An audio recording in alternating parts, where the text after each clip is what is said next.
Градоначалниците Димитровски и Дончев утрово сведочеле во судот и се вратија во Македонија.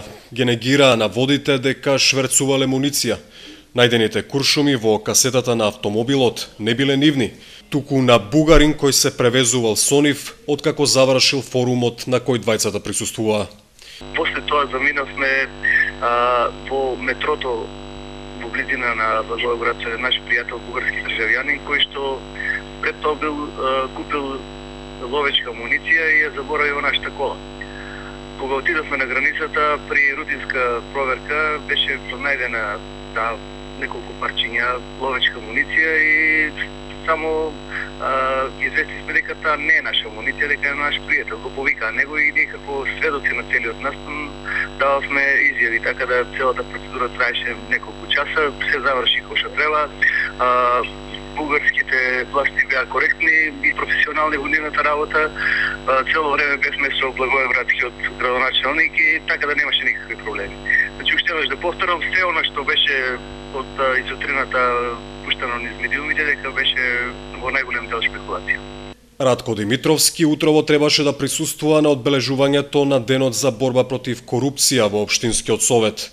Идентична е и неговата верзија за случајот. Нема воопшто никаква врска со никакви приведувања, нема воопшто никаква врска со некоја полициска акција од тој тип што се кажува таму. Вистината е дека е пронајдена во нашето зуло, со кое што се враќавме од форумот на стопанските комори во Благоевград, е пронајдена муниција на сосема случајно во фиоката, значи во ладицата, во она напред пред со возачот, каде што се возеше наш пријател од Благоевград. И за да се докаже тоа, према него бевме задржани како сведоци за да дадеме изјави пред официјалните бугарски органи. Така да воопшто нема никаква основа нити за притвори, нити за политички акции од некои други типови и мислам дека таквите шпекулации треба да бидат прекинати. Бугарскиот весник Стандард пишува дека за еден од градоначалниците било издадено оправдување дека амуницијата ја заборавил во автомобилот пред патувањето во Бугарија.